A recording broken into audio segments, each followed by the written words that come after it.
బాగా ఇబ్బంది పడుతూ పంపించారు.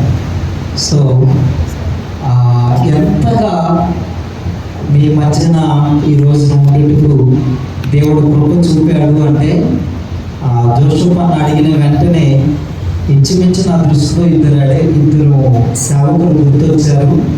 వారితో నేను మాట్లాడినప్పుడు, అయ్యో మీరు మమ్మల్ని అడగలేమండి పాస్టర్ గారు, మేము అర్హులమా, మేము అసలు రాలేములే పాస్టర్ గారు, దయచేసి క్షమించండి, ఒక పాస్టర్ గారు వారి సంఘంలో ఉంది అన్నారు. ఇంకా నేను కాసేపు ప్రార్థన చేసుకున్న తర్వాత దేవుడు ఇచ్చిన ప్రతి నిమిషాన్ని స్వాధీనం చేసుకోండి. ఎంతటి కష్టమైనా ఎంతటి శ్రమ అయినా దేవుడి పనిలో అలసట చెందను, విశ్రమించను. అది పగలైనా అది రాత్రైనా ఎంత పని దేవుడు నాకు పెడితే అంత పని నేను చేయను అని ఎప్పుడు దేవుని ఎదురు చెప్పలేదు, చెప్పను కూడా. ఇంకా ఎంత పనైనా నాకు ఇవ్వు, నేను నీ కొరకు చేస్తానని దేవుని దగ్గర నేను నిబంధన చేసుకున్నా. అందుకే విరామము లేకుండా ఈ దినమందు మరొక్కసారి మీ మధ్యన ఎలా ఉన్నట్టుకు దేవుడు కృప చూపించాడు. ఇంకొక విషయం ఇక్కడ ముగించుకుని మళ్ళా ఉయ్యూరు వెళ్ళాలి. నేను సమయాన్ని చూస్తూనే ఉన్నా. బాబు అన్నాడు, డాడీ నువ్వు స్టేజ్ మీదకి వెళ్తే అసలు ఇంకేమి గుర్తుండదు, కాబట్టి కొంచెం టైం గుర్తుపెట్టుకొని ఇంకా సర్వీస్ వెళ్ళాలి అని నా జ్ఞాపకం చేస్తూ ఉంటాడు. ఇంకా పాస్టర్ గారు అయితే వెనక కూర్చొని అప్పుడప్పుడు ప్యాడ్లు ఆగుతూ ఉంటారు. సో టైం గుర్తుపెట్టుకోవాలి. ఇది నాకు పిల్లలు దూరం నుండి అయినా దగ్గర నుండి అయినా వారు నాకు ఇచ్చే సిగ్నల్స్. అదేంటో వెళ్ళిపోతే ఇక ఇంకేమీ గుర్తుండదు. కానీ సమయం మనం దృష్టిలో పెట్టుకోవాలి కదా. ఏదేమైనప్పటికీ మరొకసారి మేము మధ్యన వచ్చేటప్పుడు ఇలాగనే నిలిచి దేవుని యొక్క మాటలను ప్రకటించుటకు కృప చూపించిన దేవునికి మహిమ ఘనత ప్రభావములు కలుగునుగాక. ఆహ్వానించినటువంటి నా ప్రియమైన అన్నయ్య జోషప్ప అన్నయ్యకు, అలాగే సిస్టర్ సృజనమ్మకు, అలాగే వారి పిల్లలకు, కుటుంబ సభ్యులకు, సంఘానికి కూడా నా ప్రత్యేకమైన వందనములు తెలియజేస్తున్నాను. పెట్టింది ఒక ఇద్దరు ముగ్గురేమో పెట్టారు, మిగతా అందరూ నువ్వు పెట్టుకో అన్నట్టుగా ఉండిపోయారు. అందరూ పెట్టచ్చుగా. వందనాలు. ప్రభు పేరు మీ అందరికీ వందనాలు. ఈ రోజున ప్రాముఖ్యమైనటువంటి సమయం యేసుక్రీస్తు ప్రభువు వారు మన కొరకు సిలువలో ఆయన పలికినటువంటి 7 మాటలను ప్రతి సంఘములో యావత్తు ప్రపంచంలోనే ఈ దినాన్ని ఒక ప్రత్యేకమైన దినముగా దేవుని యొక్క సన్నిధిలో అనేక మంది ఆచరిస్తూ ఉన్నారు. ఇది ఆచరణ అందామా, లేకుంటే సాంప్రదాయము అందామా, లేకుంటే క్రైస్తవులకి ఒక విధి విధానము అని చెప్పుదామా? మనందరి జీవితంలో అది ఆచారము, సాంప్రదాయము అని చెప్పలేము. కానీ యేసుక్రీస్తు ప్రభువుల వారు మన కొరకు అనుసరించిన దేవుడు. ఆచరణ వేరు, అనుచరణ వేరు. దేవుని బిడ్డల ఆచరణ వేరు. ఆచరణము ఏదో అలవాటు ప్రకారంగా చేయటం. మన కొరకు యేసుక్రీస్తు ప్రభువుల వారు ఏది ఆచరణగా చేయలేదు, కానీ ఆయన అనుసరించిన విధానాన్ని బట్టి మనం ఆ మార్గము గుండా వెళ్ళిపోతూ ఉన్నాం. ఆ మార్గములో ఏమున్నాయి, ఆ మార్గములో సత్యం ఏంటి, ఆ మార్గములో జీవం ఏంటి, ఆ మార్గంలో ఎంత నిజము ఉంది, ఈ రోజున ఒక ప్రత్యేకమైన వర్తమానాన్ని పరిశుద్ధాత్మ దేవుడు మీకు అందించును గాక. ఆమేన్. ఒకే పాఠంలో యేసుక్రీస్తు ప్రభువుల వారు పలికిన 7 మాటలు కూడా ఒకే పాఠంలో మీకు అందరికీ గుర్తు చేయడానికి పరిశుద్ధాత్మ దేవుడు నన్ను ఈరోజు ఉదయకాలం 3 గంటలకే దేవుడి నిద్ర లేపాడు. 3 గంటల నుండి నేను వాక్యాన్ని ప్రిపేర్ అవుతున్నాను. అయితే సమయాన్ని అనుకూలంగా ఒకే పాఠంలో ముఖ్యమైన ఉద్దేశములని దేవుడు పలికిన 7 మాటలు కూడా ఒక్క సారాంశంలో ఒక్క పాఠంలో తెలియపరచాలని దేవుడిని అడిగిన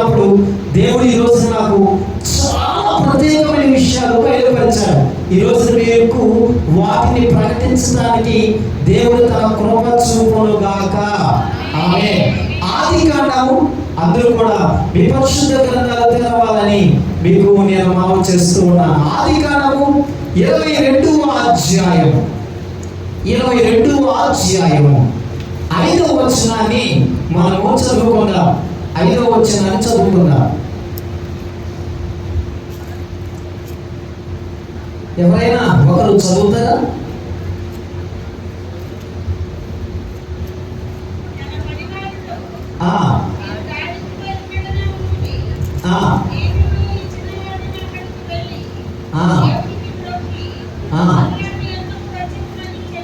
చెప్పి దేవునికి స్తోత్రం. చాలా చక్కగా ఇక్కడ రాయబడుతున్నది. 5వ వచనం నేను చదువుతుంది సిస్టర్ గారు.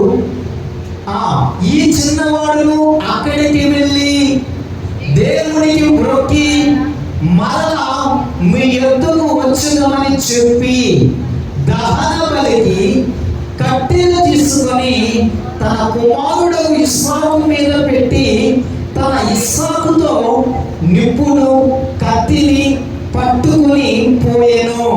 దేవునికి స్తోత్రం. ఇక్కడ వాక్యం సెలవిస్తుంది, జాగ్రత్తగా విన్నాం. ఎవరు మనకి కనబడుతున్నారు? అబ్రహాము తన కుమారుడైనటువంటి ఇస్సాకు.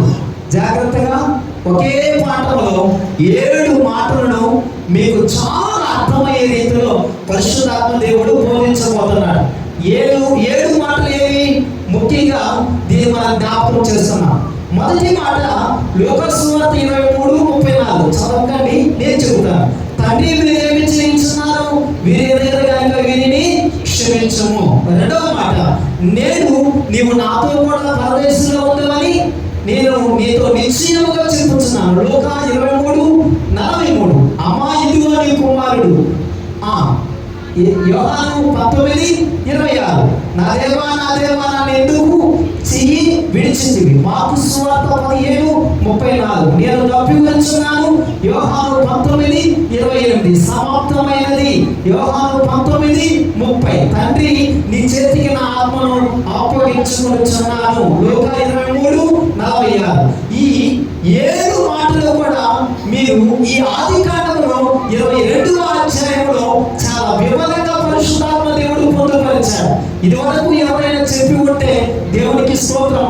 లేకపోతే ఈ రోజు ఈ వర్తమానాన్ని మీ కొరకే దేవుడు పరిశుద్ధాత్మ ద్వారా ఏర్పాటు చేసి ఉన్నాడు.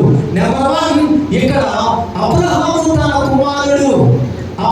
తన కుమారుడైనటువంటి ఇస్సాకును మోరియా పర్వతంలోనికి తీసుకుని వెళుతున్నాడు. ఈ మోరియా పర్వతం మీదకి తీసుకుని వెళుతున్నాడు. ఎందుకు అబ్రహాము తన కుమారుని మోరియా పర్వతం మీదకి తీసుకుని వెళుతున్నాడు? నెంబర్ 1, దహన బలి అర్పించడానికి.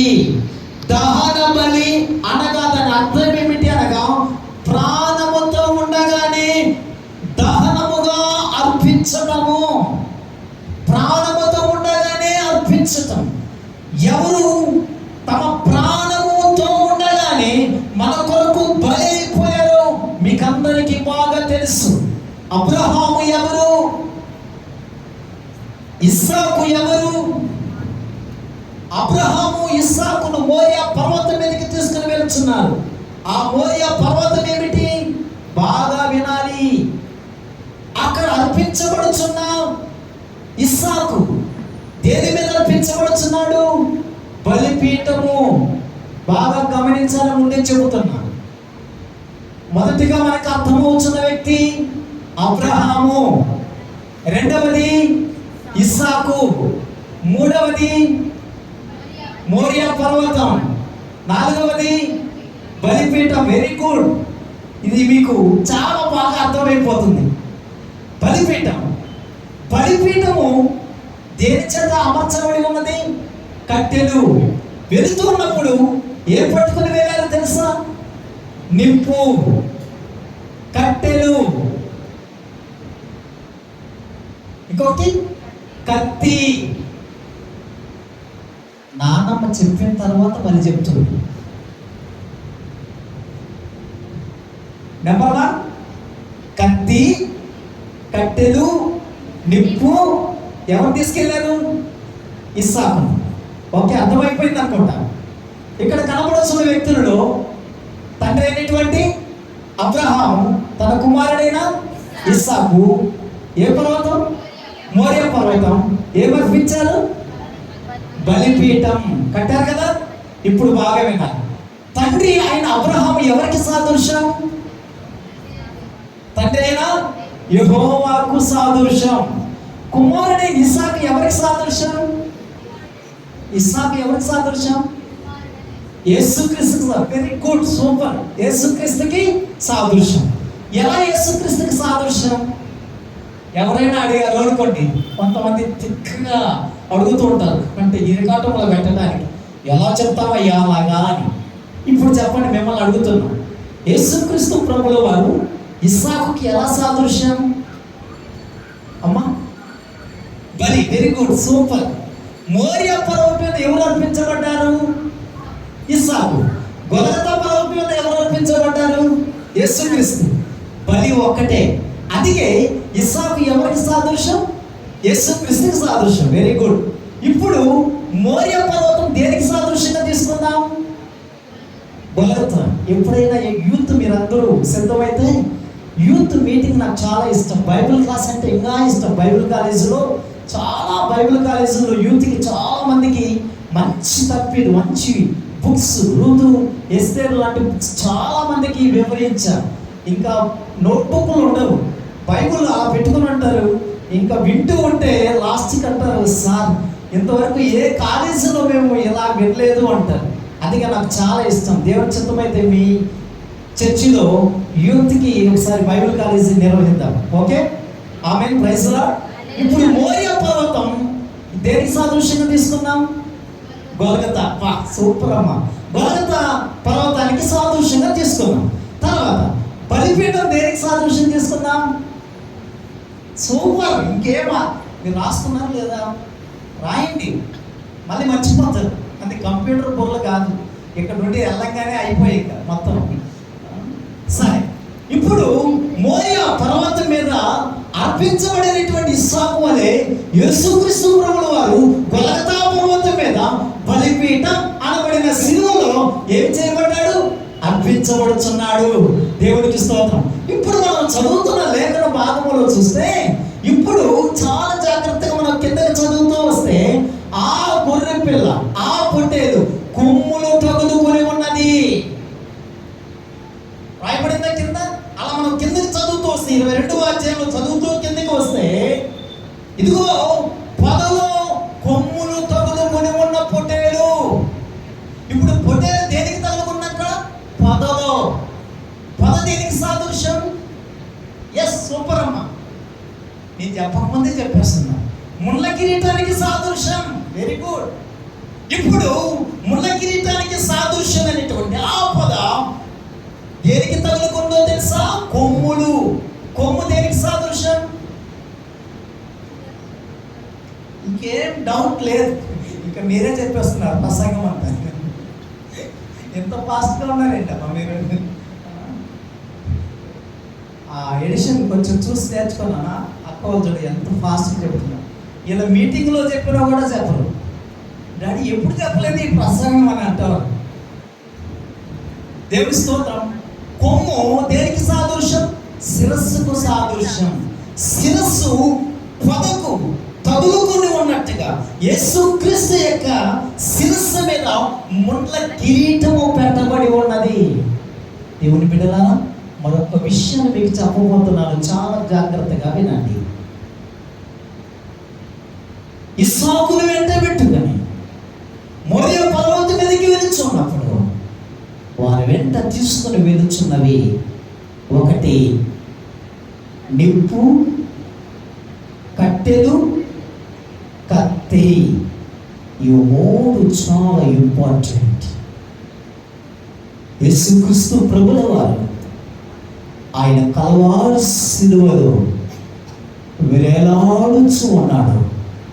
విరేలాడుచు ఉన్నప్పుడు పలికిన మాట, మొట్టమొదటి మాట, తండ్రి వీరు ఏమి చేయుచున్నారో వీరు ఎరుగురు గనుక వీరిని ఏమి చేయి, క్షమించు. చాలా జాగ్రత్తగా వినండి.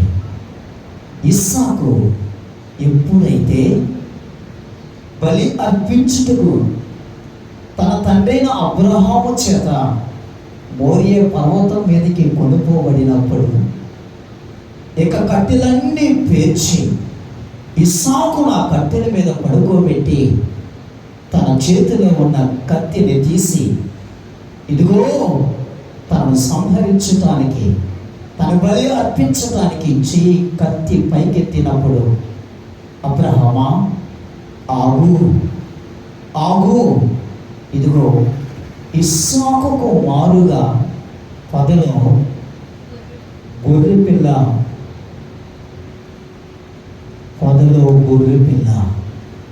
తమ కొమ్ములు తగులుకొని ఉన్నది, దాన్ని తీసుకుని వచ్చి బలి అర్పించము అనగా ఇందులో ఉన్న పాఠం,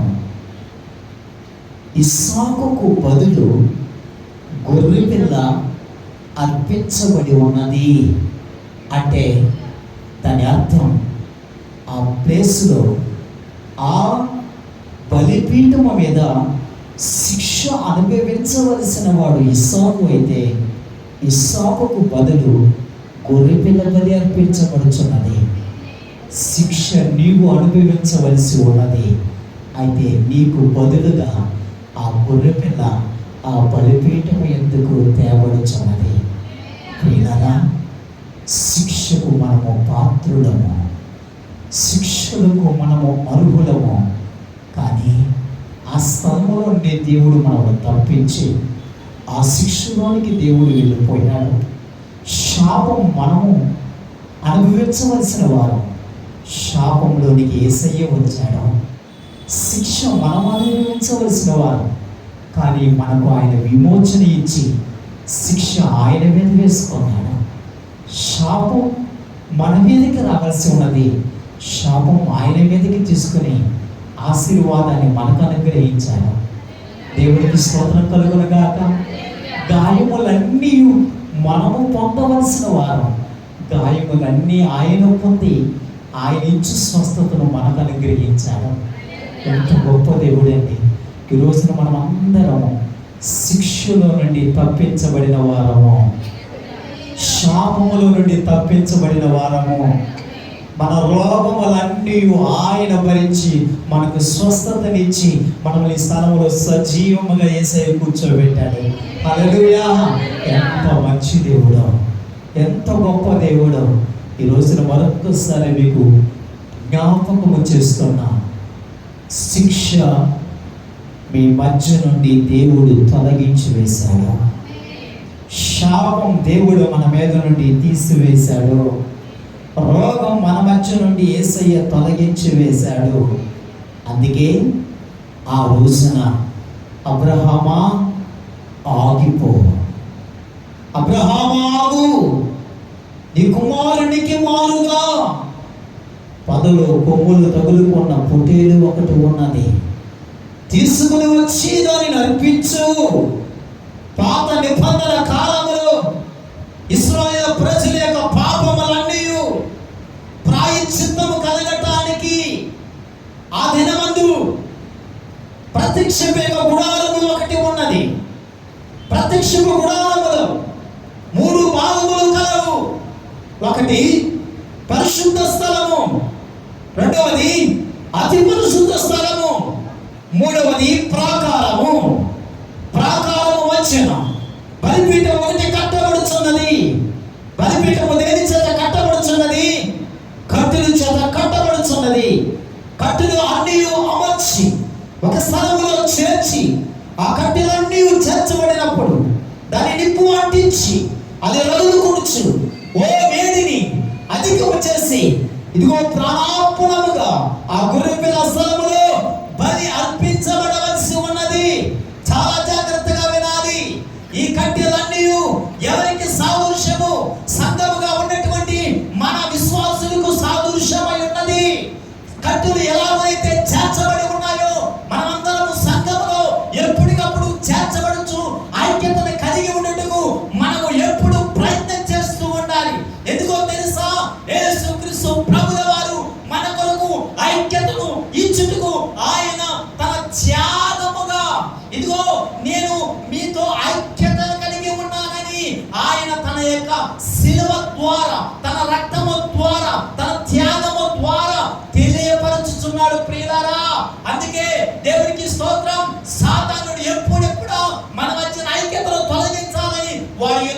ఆలోచిస్తూ ఉంటాడు. సంఘములో మొట్టమొదట సాతానుడు వేసేటువంటి బాణం ఏంటంటే ద్వేషం. సంఘములో సాతానుడు పెట్టేది కలహం. సంఘములో సాతానుడి గలిబిలి చేస్తాడు, మనసులను పాడు చేస్తాడు, ఆలోచనలు పాడు చేస్తాడు, మాట రూపంలో ఎదుటి వారిని గాయపరిచినట్టుగా చేస్తాడు. ప్రభునందు ప్రియమైన వారలారా, కట్టెలన్నీ విడివిడిగా అయిపోతే బలిపీఠం ఎలా కట్టబడుతుంది? కట్టెలన్నీ చేర్చబడినప్పుడే కదా బలిపీఠంగా మారుతుంది. ఈ స్థలం బలిపీఠంగా మారాలి. అందుకే దీనిని ఏమని పిలుస్తారు? బలిపీఠం. బలిపీఠం ఎంత నిలబడిన వాడు యాజకుడు. యాజకుడు అక్కడ నిలబడి ఉండాలి. ఇశ్రాయేలు ప్రజలందరూ ప్రాకారంలో వారి స్థలంలో నిలిచి ఉండాలి. యాజకుడైన వ్యక్తి బలిపీఠం ఎంత నిలబడినప్పుడు ఈ బలిపీఠం మీద ఏమి వధించబడుతుంది? గొర్రె పిల్ల. వధించబడిన గొర్రె పిల్ల రక్తం ఎవరి మీద ప్రోక్షించబడాలి? ఇశ్రాయేలు ప్రజల మీద. బాగా అర్థమవుతుంది అనుకుంటున్నా. ఇక్కడ యాజకుడు, ఇక్కడ బలిపీఠం, అక్కడ ఇశ్రాయేలు ప్రజలు. యాజకుడు అర్పించినటువంటి గొర్రెపిల్ల యొక్క రక్తాన్ని ఎవరి మీద ప్రోక్షించాలి? ఇశ్రాయేలు ప్రజల మీద. ఇశ్రాయేలు ప్రజల మీద ప్రోక్షిస్తే తప్ప వారి పాపములు ఏవి ప్రాయశ్చిత్తము కావు. అర్థమవుతుంది అనుకుంటున్నా. రోగములు పోవటానికి, శాపములు పోవటానికి, పాపములు పోవటానికి ఈ బలిపీఠం మీద ప్రతి దినము గొర్రెపిల్ల వధించబడుచు ఉన్నది. వధించబడుచున్న ఈ గొర్రెపిల్ల రక్తం అందరి మీద ప్రోక్షించబడుచున్నది. అయ్యో, ఎందుకు వధించబడుచున్నది? చాలా మంది ఏడుస్తూ ఉంటారు, చాలా మంది ప్రలాపిస్తూ ఉంటారు, ఓ వీధుల్లో సిలువ మోసుకొని వెళ్ళిపోతూ ఉంటారు. అది కాదు సమాధాన అర్థం.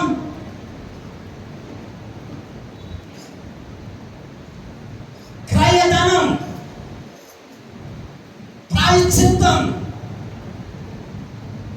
విడుదల, విమోచన ఒక మనుషునికి కలగడానికి పరిశుద్ధుడైన వ్యక్తి బలి అర్పించబడాల్సి ఉన్నది. అందుకే తద్రక్తం పరమాత్మైన పుణ్యదాన బలియ. ఆ వ్యక్తి రక్తాన్ని కాల్చాలి, ఆ వ్యక్తి పరిశుద్ధుడై ఉండాలి. పరిశుద్ధుడైన ఆ వ్యక్తి రక్తం పాపులందరికీ ఏమిగా మారుతుంది? ప్రాయశ్చిత్తముగా మారుతుంది. కూర్చుని ఏడవడం కాదు. ఇస్సాకు అన్న మాటకు అర్థం ఏంటి? నాకు వినబడలేదు.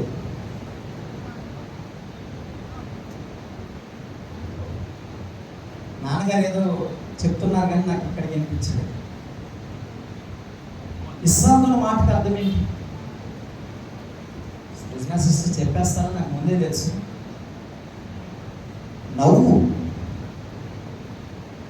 చెప్పలేదు ఎప్పుడు మమ్మీ, డాడీ కూడా చెప్పలేదా? రాసుకోండి. ఇస్సాకు అన్న మాటకి ఏంటి? నవ్వు. ఎందుకు చెప్పనా? నవ్వు కోల్పోయిన తన జీవితంలో గొర్రెపిల్ల వధించబడి తన నోటిలో నవ్వు ఉంచింది. ఆమె అంతకుముందు నవ్వు తన ముఖంలో లేదు. ఇప్పుడు ఏం చేయబడింది? నవ్వు వచ్చింది. చాలామంది ఏడుస్తూ ఉంటారు. ఈ రోజున కారులో వస్తున్నప్పుడు దేవుడు ఇంకొక మాట మాట్లాడుతూ వచ్చాను. యెషయా గ్రంథంలో ఒక మాట ఉన్నది, నేను నీ దుఃఖ దినములన్నిటిని ఏం చేస్తాను? సూపర్ సిస్టర్, సమాప్తం చేస్తాను, కొట్టివేస్తానని దేవుడు ఏం చెప్పాడు? విచారములు. మీకు అర్థమైందా? దుఃఖ దినములు ఏం చేస్తాను అన్నాడు? సమాప్తం చేస్తానన్నాడు. దుఃఖ దినములు సమాప్తం చేస్తూ విచారములన్నిటిని ఏం చేస్తానన్నాడు? కొట్టివేస్తాను. మీ రోగములన్నిటిని ఏం చేస్తాను? భరించుచున్నాను. రాసుకోండి, మంచి మంచి పాయింట్. రోగములన్నీ నేను భరిస్తాను, విచారములన్నీ కొట్టివేస్తాను, దుఃఖ దినములన్నీ సమాప్తం చేస్తాను. ఎందుకో తెలుసా? ఆయన గెత్సేమనే తోటలో ఏం చేశాడండి? కన్నీళ్ళు కాచాడు. చెమట ఏమిగా మారిందంట? రక్తంగా. చూసారు? మీకు అర్థమైందంట? మనం అనుభవించవలసినవన్నీ యేసయ్య నేను అనుభవించాను అంటాను. శిక్ష నా మీద వేసుకున్నాను, రక్తం నేను కార్చాను. కొరింథీయులకు రాస్తాడు వస్తున్నప్పుడు, మన మూలముగా ఆయన, మన పాపముల మూలముగా ఆయన పాపమాయను, పాపిగా ఆయన రాయబడలేదు. ఏమిగా ఆయన? పాపముగా. చూసారా, మన మూలముగా ఆయన పాపముగా అయిపోయాడట. అందుకే బైబిల్ చెప్తుంది, నా దేవా నా దేవా ఎందుకు చెయ్యి. అంతకుముందు ఏముంది? ఫస్ట్ వర్డ్లో తండ్రి, తర్వాత దేవా అంటున్నాడు. ఏంటిది? మొదటేమో తండ్రి అంటే తండ్రికి తన కుమారుడే కదా అర్థం. తర్వాత ఏంటి? దేవా అంటున్నాడంటే తండ్రి యొక్క బంధం ఏమైంది? కోల్పోయాడు. ఎందుకు ఆ తండ్రి బంధం కోల్పోయాడు అంటే మనందరి యొక్క పాపం ఆయన మీద మోపబడి ఉన్నది. పాపము చేసిన వాడు తండ్రికి కుమారుడు అవుతాడా? కుమారుడు కాలేడు. అందుకే యేసుక్రీస్తు ప్రభుల వారు తండ్రి చెయ్యిని విడనార్చి పెట్టాడంటే మన పాపములన్నీ ఆయన మీద మోపబడి ఆయన పాపముగా మారిపోయాడు. ఎవరైనా ఈరోజు చూడండి, ఒక కిడ్నీ కావాలి అమ్మా, మీ నాన్నగారికి ఒక కిడ్నీ పోయింది, నువ్వు ఇవ్వగలుగుతావా అంటే నాన్న కుమారుని కంటే ముందు అంటాడు, నేను చనిపోయినా పర్వాలేదు కానీ నా బిడ్డ కిడ్నీ నాకు ఇవ్వు నాన్న అంటాడా? ఏ తండ్రి అడగడండి. నాన్న నేను చనిపోతాను రా, పర్లేదు, కానీ ఈ కిడ్నీ నాకు వద్దు నాన్న. తల్లి ఒకవేళ కిడ్నీ కోల్పోయింటే బిడ్డ కిడ్నీ ఈనా అని అడుగుతుందా? తన మరణాన్ని తనైనా చనిపోతుంది కానీ తమ బిడ్డ యొక్క ప్రాణాన్ని మాత్రం కోరుకోదు. మీకు అర్థమైంది అనుకుంటున్నాను. యేసుక్రీస్తు ప్రభుల వారు కూడా తన ప్రాణాన్ని లోకములో ఆయన ఎలా పెట్టాడు అంటే సంతోషంగా పెట్టాడు. ఏది కష్టముగా భావించలేదు, ఏది భారభరితముగా అనుకోలేదు. తండ్రి ఇది ఏం చేస్తున్నారో వీరికి తెలియదయ్యా, వీరిని దయచేసి క్షమించు తండ్రి. నీ చెయ్యి నన్ను విడిచిపెట్టింది, అయినా పర్వాలేదు, నా ప్రజల కొరకు నేను నా ప్రాణమును అర్పిస్తున్నా. ఈ బంధమును కూడా తొలగించి నేను పాపముగా మారిపోయినా పర్వాలేదు. నా దేవుని బిడ్డలారా, ఎంతగా ఎవరు ఈ లోకములో మనల్ని ప్రేమించలేదు, ఎంతగా ఈ లోకములో ఎవరు మనల్ని ప్రేమించలేదు, ప్రేమించరు కూడా. లోకములో ఉన్నంత వరకు ఈరోజు మీతో చెప్పుచున్న సత్యం ఒకటే, నీ కొరకు ప్రాణం పెట్టిన దేవుడు ఒకడు ఉన్నాడు అని మర్చిపోవద్దు. నీ శిక్షణ అంతా అనుభవించే దేవుడు ఒకడు ఉన్నాడు అని మర్చిపోవద్దు. నీ గాయములన్నీ మార్పే దేవుడు ఒకడు ఉన్నాడు అని మనం మర్చిపోవద్దు. నీకంటూ తోడున్నాడు నా దేవుడు, ఆయన యేసుక్రీస్తు ప్రభుల వారిని నువ్వు మర్చిపోవద్దు. బైబిల్ గ్రంథము చెప్పుచున్నది, ఆ ఇస్సాకు ఆ బలిపీఠం మీద నుండి ఇదిగో వస్తున్నాడు. ఇది చాలా జాగ్రత్తగా వినండి. వచ్చిన తర్వాత బైబిల్ చెబుతుంది, పొలంలో ఎప్పుడు ధ్యానం చేస్తూ వస్తున్నాడు. గొల్గొతా మోరియా పర్వతం నుండి దిగి వచ్చినటువంటి ఇస్సాకు పొలంలోకి ఏం చేస్తున్నాడండి? ధ్యానం. మొదటి పాఠంలో సంఘములో ఏమి కట్టబడి ఉంది? బలిపీఠం. ఈ బలిపీఠం మీద ఏం వధించబడింది? గొర్రెపిల్ల.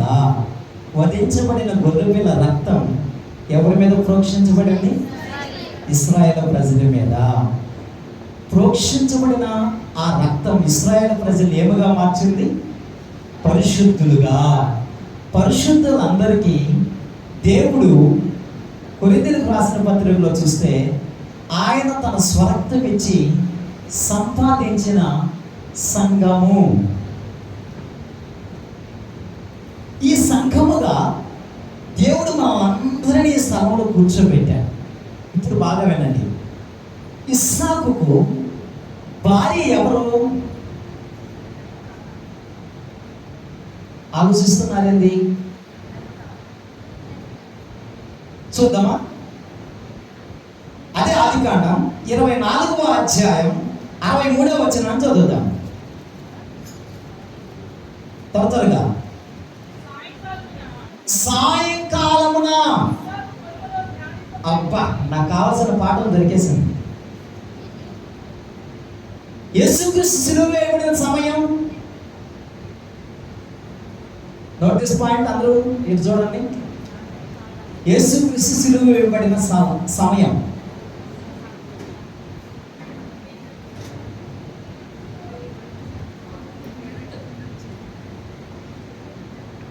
ప్రమాణమే ఇంచుమించు నానా అమ్మ ఇంకా ప్రమాణమే అని మీరు టైప్ చేస్తే వచ్చేస్తుంది అక్కడ. మధ్యాహ్నం 3 గంటలు అని వ్రాయబడుతుంది. 3 గంటలప్పుడు ఏముంటుందండి? చల్లగా ఉంటుందా? భయంకరమైన ఎండ.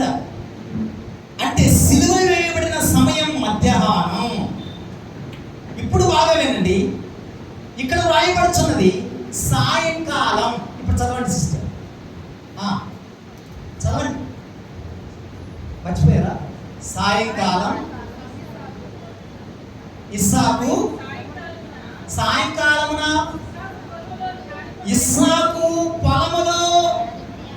ఇప్పుడు చూడండి, ఇస్సాకు ఏ కాలానికి వచ్చాడు?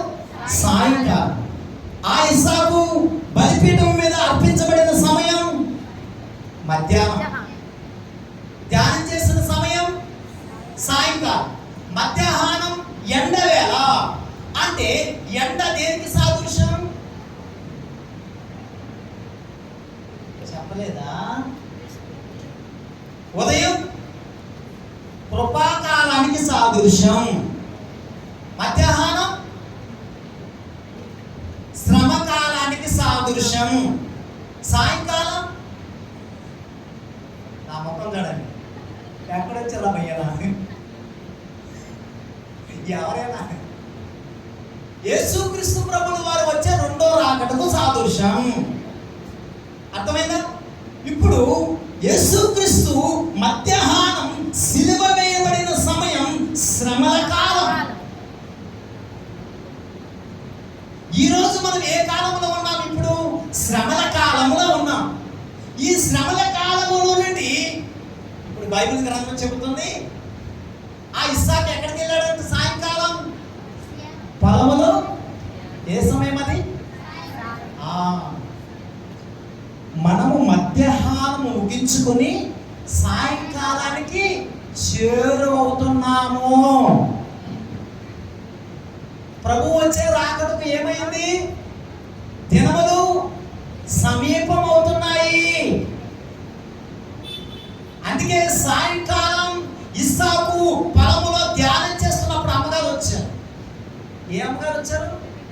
రెబ్కా అమ్మగారు వచ్చారు. అంటే ఆ సాయంకాలంలో ఆ ఇస్సాకును కలుసుకోవడానికి ఎవరు వస్తున్నారు? రెబ్కా. రెబ్కా దేనికి సాదృశ్యం? వధువైన సంఘానికి సాదృశ్యం. వెరీ గుడ్ తల్లి, సూపర్ అమ్మ. మీరు మీ దగ్గరకు వచ్చా మీకు గట్టిగా ప్రిపేర్ రావాలి. మీరు అడిగితే క్వశ్చన్స్ చెప్పని అంత గట్టిగా ప్రిపేర్ రావాలి. ప్రసంగం చాలా మీరు అమ్మో. సాయంకాలం ఇస్సాకుకు చేరువవుతుంది. ఎవరు అంటే రిబ్కా. ఎవరు రిబ్కా? సంఘం. సంఘం అనేటువంటి ఆ రిబ్కా ఆ రోజున ఇస్సాకును సాయంకాలమున గడపడానికి వెళ్ళినప్పుడు బైబిల్ చెబుతుంది, ఆ ఒంటి మీద నుండి దిగి నిలుచుచున్నా. చూసారా? దిగుచూ ఉన్నది, ముసుగు వేసుకొనుచున్నది. ఆ ముసుగు గుండా యజమాని యొక్క కుమారుని చూస్తుంది. సంఘం అవునది.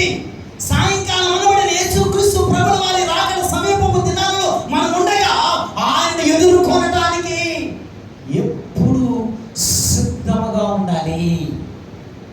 ఎప్పుడైతే మనము సిద్ధముగా ఉంటామో ఇస్సాకు చూచి ఆ ఒంటి మీద నుండి దిగిన ఆ దృశ్యాన్ని చూస్తున్నాడు.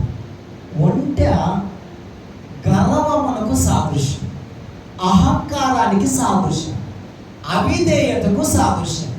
ఇప్పుడు ఆ అహము, ఆ గర్వము, అవిధేయతను దాటి దిగి ఎక్కడికి వెళ్తుంది? ఇస్సాకు దగ్గర. బైబిల్ చెబుతుంది తన యొక్క ముసుగును వేసుకొని, ముసుగు అంటే అర్థం ఏంటంటే తన యొక్క చూపును అటు ఇటు చూడక తన ఎదురుగా ఉన్న ఇస్సాకును మాత్రమే చూస్తుంది. అనగా దాని అర్థం, నీవు తప్ప ఈ లోకములో నాకేది అక్కర లేదు. అందుకే దావీదు అంటున్నాడు, అయ్యా ఆకాశమందు ఉన్న నువ్వు తప్ప నాకు ఎవరు లేరు. దేవునికి స్తోత్రం కలుగునుగాక. చెప్పండి. గొలియతు ఎదురుగా ఉన్నప్పుడు దావీదు చేతిలో వరుసలు పట్టుకొని తిప్పి తిప్పి విసిరి వేస్తున్నాడు. ఆ రాయి ప్రయాణం చేసి ఎవరిని కొట్టింది? గొలియతును కొట్టింది. ఇప్పుడు వడిసెలకు ఎన్ని తాళ్ళు ఉంటాయి? 2 తాళ్ళు. వడిసెల మధ్యలో ఏముంది? రాయి. ఈ రాయిని దావీదు ఎక్కడ ఏరుకున్నాడు?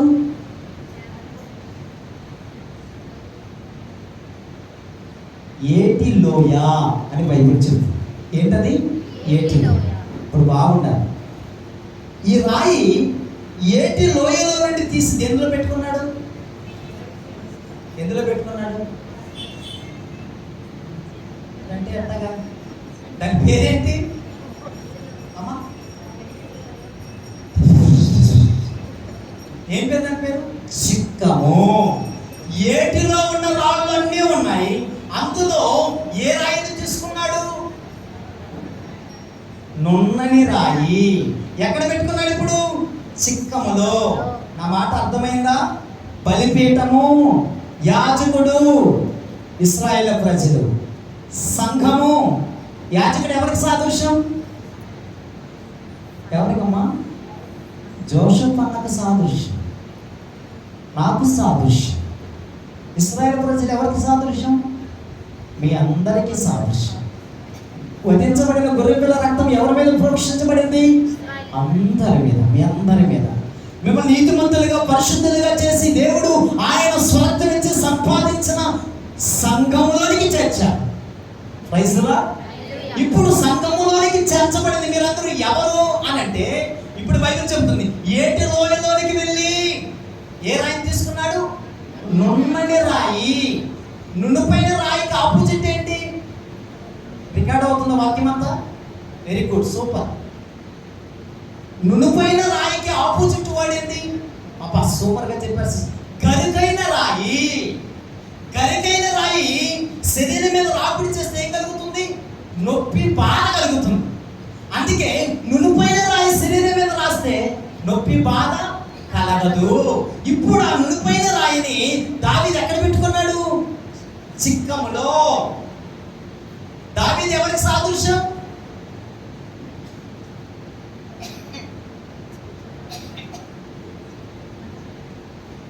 గొర్రెపిల్ల ఎవరికి సాదృశ్యం? గట్టి చెప్పడా? యేసుక్రీస్తు ప్రభుల వారి. ఇస్సాకు ఎవరికి సాదృశ్యం? యేసుక్రీస్తు ప్రభుల వారి సాదృశ్యం. దావీదు ఎవరికి సాదృశ్యం? యేసుక్రీస్తు ప్రభుల వారి సాదృశ్యం. ఇప్పుడు ఆయన రాయిని తీసి ఎక్కడ పెట్టుకున్నాడు? చిక్కములో. చిక్కము దేనికి సాదృశ్యం?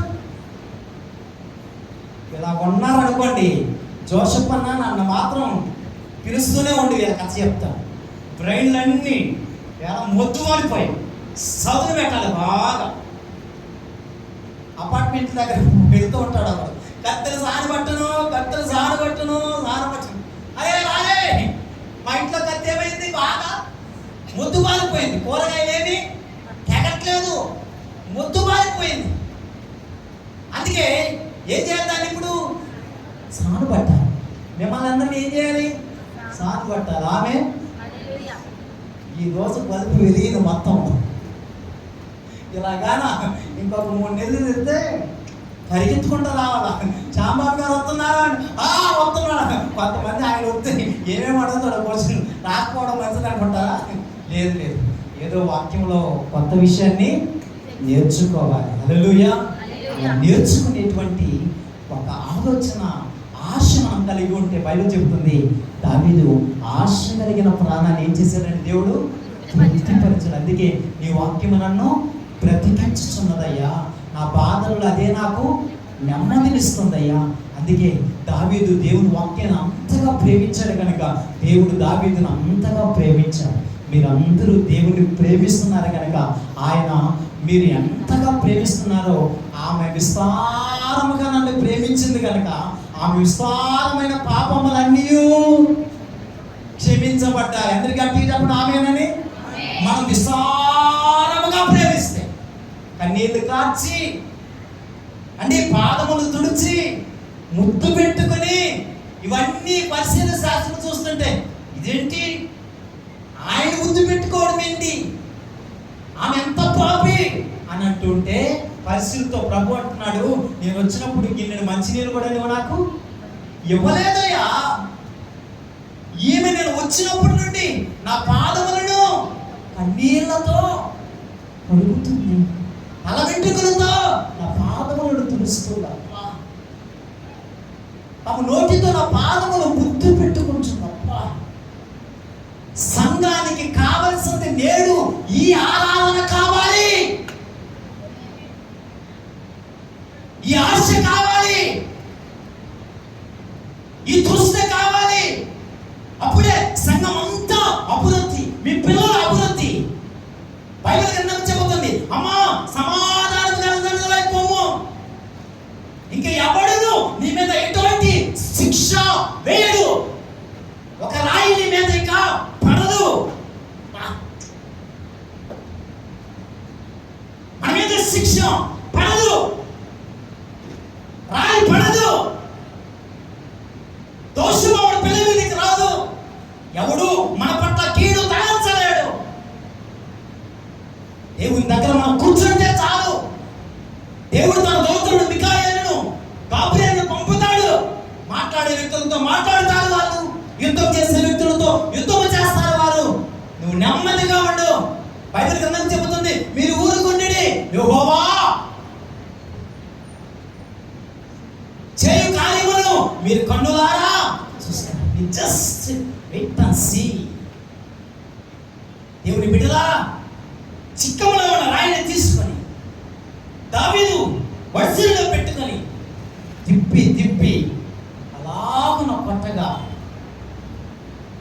2 తాళ్ళు, ఏ తాడు విడిచాడు, క్రింద ఉన్న తాడు విడిచి పైనున్న తాడు పట్టుకుంటే ఆ రాయి వెళ్ళి శత్రువుని కొడుతుంది. ఈ క్రింద ఉన్న తాడే భూ సంబంధమైనది, పైనున్న తాడు పర సంబంధమైనది. పర సంబంధమైన వాటిని మనం వెతకగలిగితే రాయి సంఘమే, సంఘములోని విశ్వాసులే. మిమ్మల్ని బట్టి దేవుడు శత్రువుని పడగొడతాడు. మిమ్మల్ని బట్టి దేవుడు అనేక గొప్ప కార్యాలు జరిగించుకుంటాడు. మన సంఘం పేరేంటండి? పెంతుకోస్తు సంఘము. ఎలా ఉంటుందో నాకు మా సంఘం అదే. చాలా సంఘాల వారు నన్ను పిలుస్తారు, పెద్ద పెద్ద గాస్పల్ మీటింగ్స్ పెడతారు. ఒక్కొక్క దగ్గర అల్లుడి చెప్పకూడదు, ఒక్కొక్క దగ్గర గట్టిగా రాకూడదు, పాట పాడకూడదు, చప్పట్లు కొట్టకూడదు. మన సంఘములో దేవుడు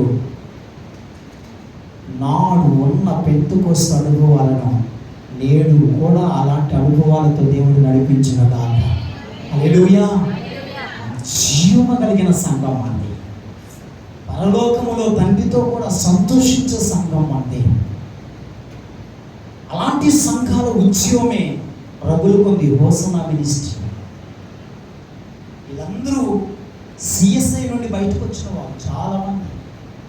అక్కడ ఉద్యమము లేక, జీవము లేక, వాక్యము లేక బయటకు వచ్చి ఎలాగైనా ఆత్మీయ అనుభవాలను రోజు రోజుకి అధికం చేసుకోవాలని బయటకు వచ్చి పరిశుద్ధాత్మలో కనిపెట్టి భాషగా మాట్లాడుతూ రగులుతున్న జ్వాలల వలె ఈ రోజున అనేక సంఘాలుగా విస్తరి వస్తున్నారు, ప్రవాహం వలె ఆత్మలు వస్తున్నారు.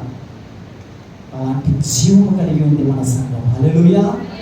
ఈ సంఘములో ఉన్న మిమ్మల్ని అందరినీ దేవుడు అలాగున ఉజ్జీవంత చేయనుగాక, సర్వసత్యమును నడిపించునుగాక. ఇంతకీ నేను చెప్పబోతున్న విషయం, గొర్రెపిల్ల ఇస్సాకు, దావీదు. గొర్రెపిల్లే రక్తం ఇశ్రాయేలు ప్రజలందరి మీద ప్రోక్షించబడి ఉన్నది. వారు ప్రాయశ్చిత్తము నొందారు.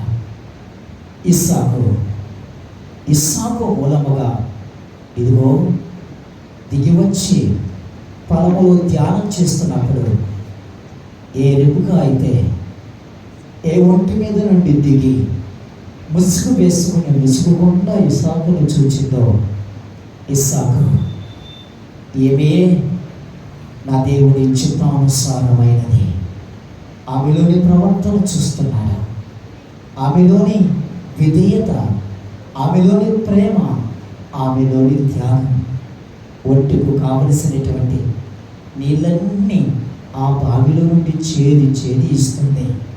ఇంచుమించు ఒక ఒంట 2000 లీటర్ల కంటే ఎక్కువ నీళ్లు తాగుతుంది.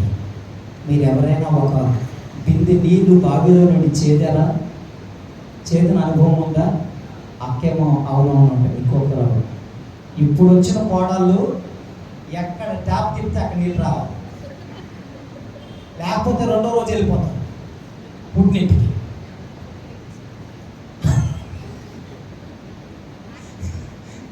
మీ గురించి చెప్పట్లా, ఒక రోజు గురించి చెప్తున్నా.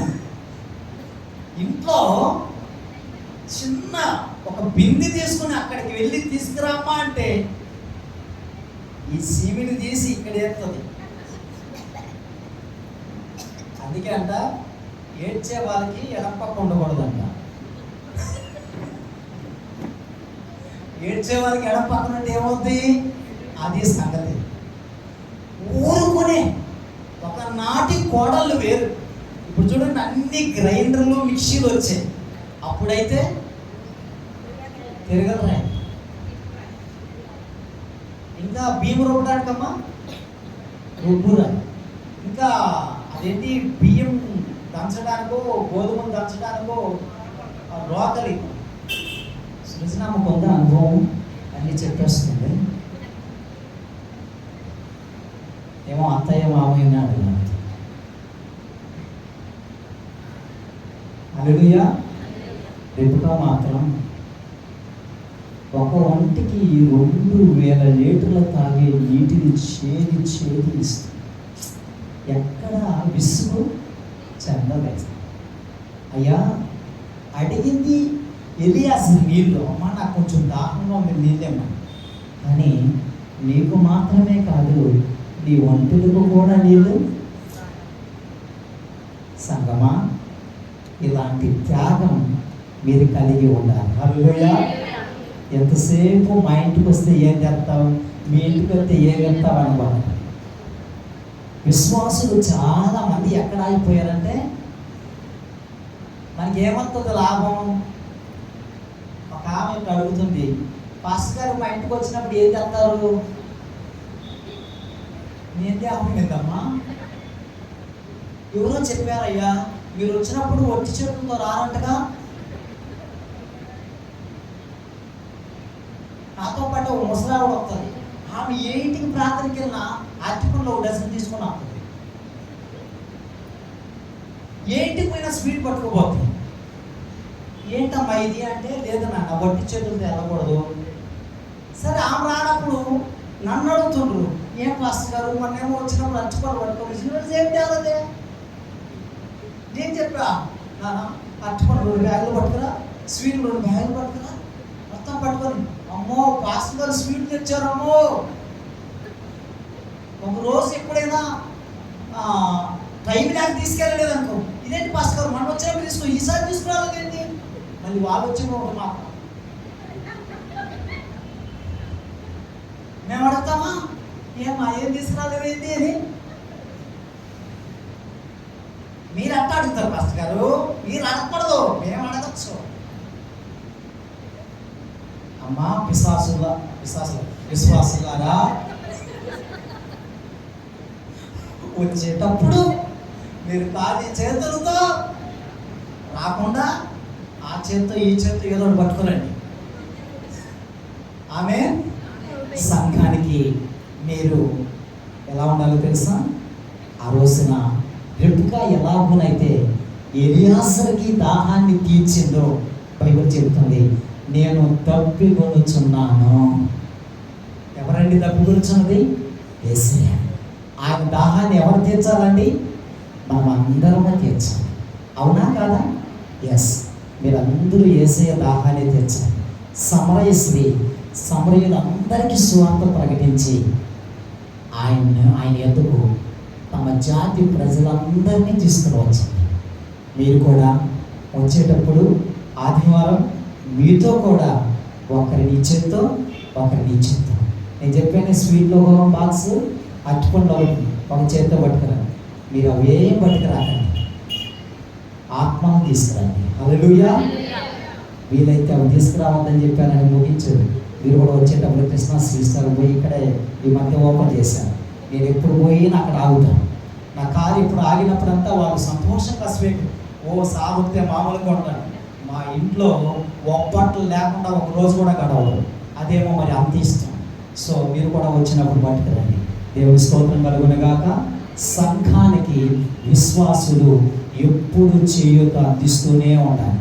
ఎప్పుడైతే మీరు ఇస్తూ ఉంటారో మీ సంఘం ఏమవుతుంది తెలుసా? అభివృద్ధి పరచబడుతూ ఉంటారు. నేను అడుగుతాను, ఏమనుకోకండి, గొర్రెలకు కాపరి ఎవరు? కాపరి పని ఏంటి? గొర్రెలు మేపే పని. గొర్రెలకి ఏం వేస్తాడు? మేత వేస్తాడు. పిల్లలు ఎవరు కంటారు? కాపరి కంటాడా? గొర్రెలు కంటాయా? ఒకవేళ కనలేదు అనుకో, ఆ గొర్రెలు తీసుకుని ఏం చేస్తాడు? కషాయం వర్కించాడు.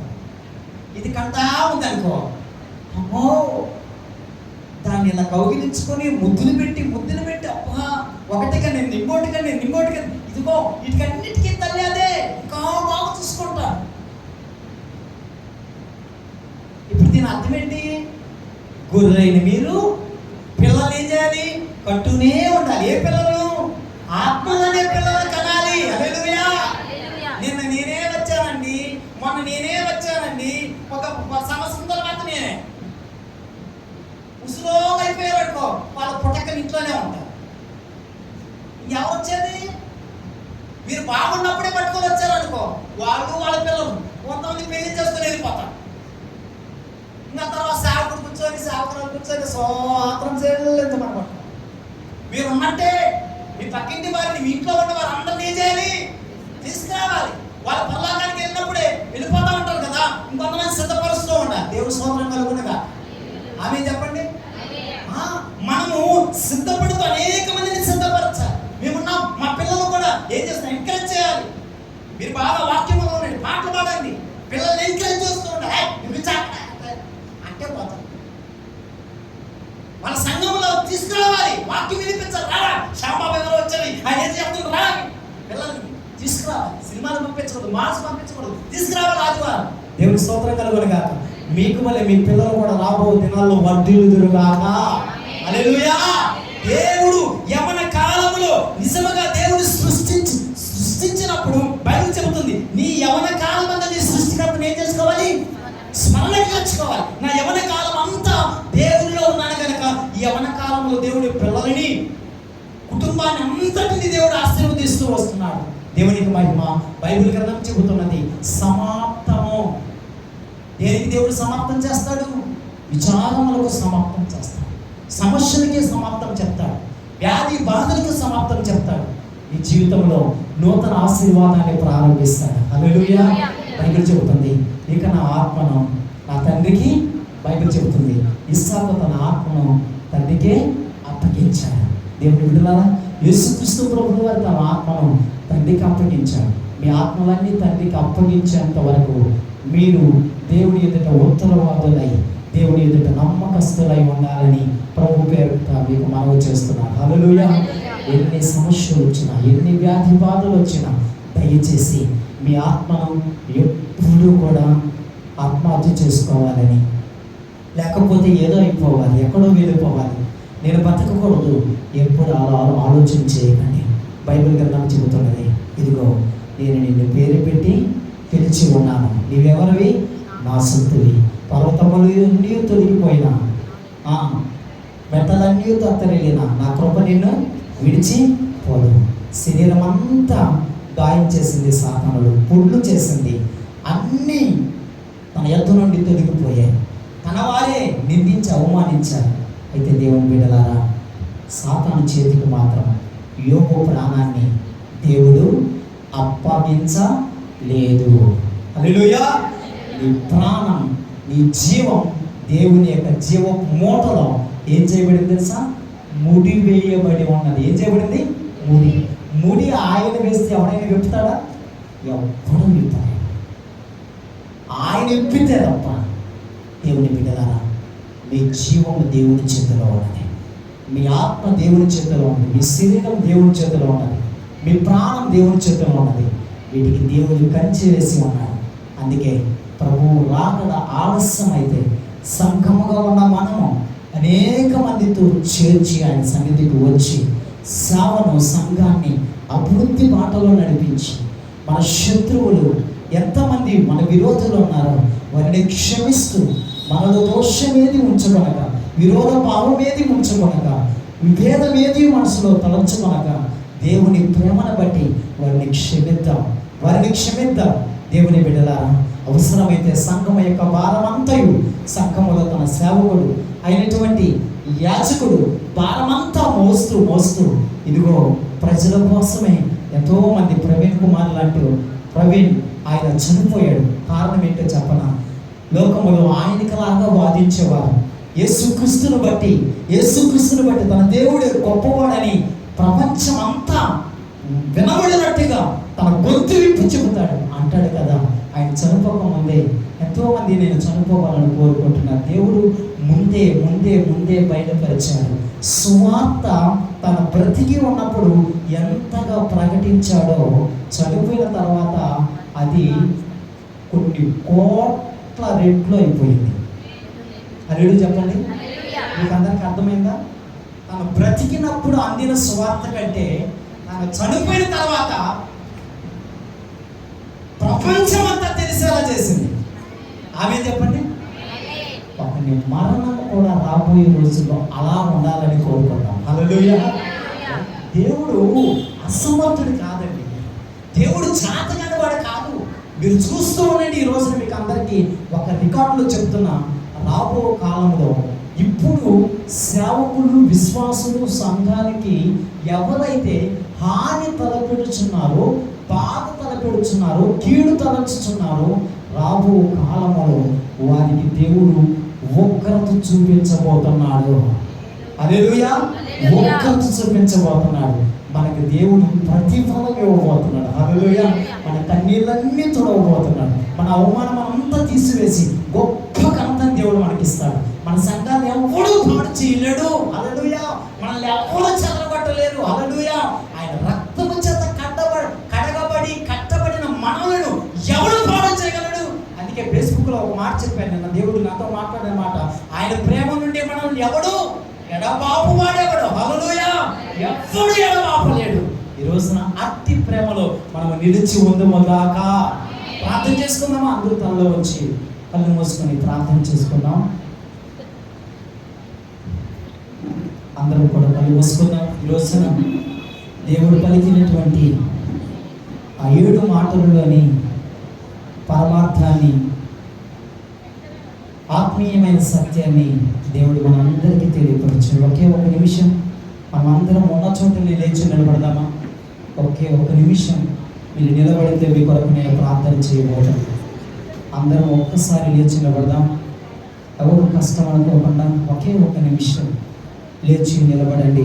మీ కొరకు నేను ప్రార్థన చేస్తాను. మీ కొరకు నేను ప్రార్థన చేస్తాను. మీ కొరకు నేను ప్రార్థన చేస్తాను. అందరూ కూడా కళ్ళు మూసుకొని, ఎవరు కళ్ళు తెరవద్దు. పరిశుద్ధుడైన తండ్రి, మీ రెండు చేతుల ఆకాశం వైపు చాపండి. ఎవరు అటు ఇటు చూడొద్దు. మీ రెండు చేతుల ఆకాశం వైపు చూడండి. మీ కొరకు నేను ప్రార్థన చేయబోతున్నా. పరిశుద్ధుడైన తండ్రి, ప్రేమ కలిగిన మా మంచి దేవుడా, ఈరోజు సిలువలో మీరు మనకి 7 మాటలలోని పరమార్థాన్ని మీరు మాకు బయలుపరిచారు. అవునయ్యా, మీ రక్తం మా అందరి మీద ప్రోక్షించబడి ఉన్నది కనుక మేము శిక్షలో నుండి తప్పించబడిన వారమై, విమోచించబడిన వారమై, పరిశుద్ధులుగా నీతిమంతులుగా మార్చబడిన వారమై, మీ ప్రాణాన్ని పెట్టి సంపాదించిన సంఘములో చేర్చబడిన వారమై, మీ చేతిలో వాడబడిన పాత్రల వలె శత్రువును జయించే విషయంలో, సాతానుని జయించే విషయంలో, లోకాన్ని, సమస్యలను, శోధనను జయించే విషయంలో మమ్మల్ని మీ చేతి పాత్రలుగా వాడుకుంటున్నందుకే వందనాలయ్యా. ప్రాణం ఊపిరి మాలో ఉన్నంత వరకు నేనుండి మమ్మల్ని ఎవరు ఎడబాపలేరు తండ్రి. మీరు అక్కడ వచ్చు వరకు ఇదిగో ఈ పదమనబడిన సంఘములో మేము ధ్యానించుటకు సహాయం చేయండి. ఆ రోజున పాపాత్మురాలైన స్త్రీ ఎలాగోనైతే నీ సన్నిధికి వచ్చి ఉన్నదో, ఆ రోజున సమరయ స్త్రీ ఎలాగోనైతే ప్రభువా నిన్ను ప్రేమించిందో, తమ సమరయులందరికీ సువార్తను ప్రకటించిందో, ఇక్కడ చేర్చబడిన బిడ్డలందరూ కూడా కొంతమందికైనా సువార్తను ప్రకటించి నీ యొద్దకు నడిపించే సాధనాలుగా చేయండి. ఈ సంఘాన్ని అభివృద్ధి బాటలో నడిపించండి. యవనస్తులను లేపండి, ప్రార్థనా వీరులను లేపండి, సాక్ష్యములు కలిగిన బిడ్డలు లేపండి. యేసయ్యా, వాక్యం విస్తారంగా ప్రకటించినట్లు సహాయం చేయండి. ఈ సంఘములో కొంచెము కూడా స్థలము లేకుండా అనేక ఆత్మలను ఈ స్థలమంతా నింపండి నాయన. ఈ ప్రాకారం అంతా నిండిపోవాలి. రాబోయే రోజుల్లో నాయన ఈ సంఘాన్ని అనేక మందికి దీవెనకరంగా మార్చింది. సేవకుడు, సేవకురాలు, కుటుంబం ఆత్మ నిమిత్తం ఎంతో బాధభరితముగా ఈ పరిచర్య జరిగిస్తుండగా ఎక్కడ వ్యర్థం కాకూడదయ్యా. ఆత్మలు సంఘం విషయంలో, సేవకుల విషయంలో బాధ్యతలు కలిగిన వారిగా మీరు చేయండి. యేసయ్యా, అలాంటి బిడ్డలు మాకు దయచేయండి నాయన. వృద్ధులు ఎంతోమంది ఉన్నారయ్యా, దయచేసి వారికి ఆరోగ్యాన్ని దయచేయండి, నూతనమైన బలాన్ని దయచేయండి, ఆయుష్కాలాన్ని ఇవ్వండి. పేదలు ఎంతోమంది ఉన్నారు, వారికి మీరే కనికరించి సియోను నుండి సహాయం చేయండి. మీరు కాకపోతే ఎవరు మమ్మల్ని ఆదరిస్తారయ్యా? మీరు కాకపోతే ఎవరు మమ్మల్ని నడిపిస్తారు? పునరుద్ధానంలోనికి వెళ్ళబోతున్నాం తండ్రి. నీ బిడ్డలందరినీ సిద్ధపరచండి. పునరుద్ధాన దినమందు ప్రతి బిడ్డ బలలో చేయి వేటుకు సహాయం చేయండి. కుటుంబాల వారిగా పిల్లలతో సహా, వారి భర్తలతో సహా తండ్రి నీ సన్నిధికి నడిపించండి. ఈ స్థలంలో చుట్టూ ఎంతమంది అయితే ఉన్నారు వారందరినీ నీ పాదాల దగ్గర నడిపించండి. ఘనత మీకు, మహిమ మీకు, ప్రభావములు మీకు. యేసయ్యా, మీ సేవకునిగా చేసిన ప్రతి ప్రార్థన నీ బిడ్డలకు దీవెనకరంగా మార్చమని యేసుక్రీస్తు నామమున అడిగి వేడుచున్నాము తండ్రి.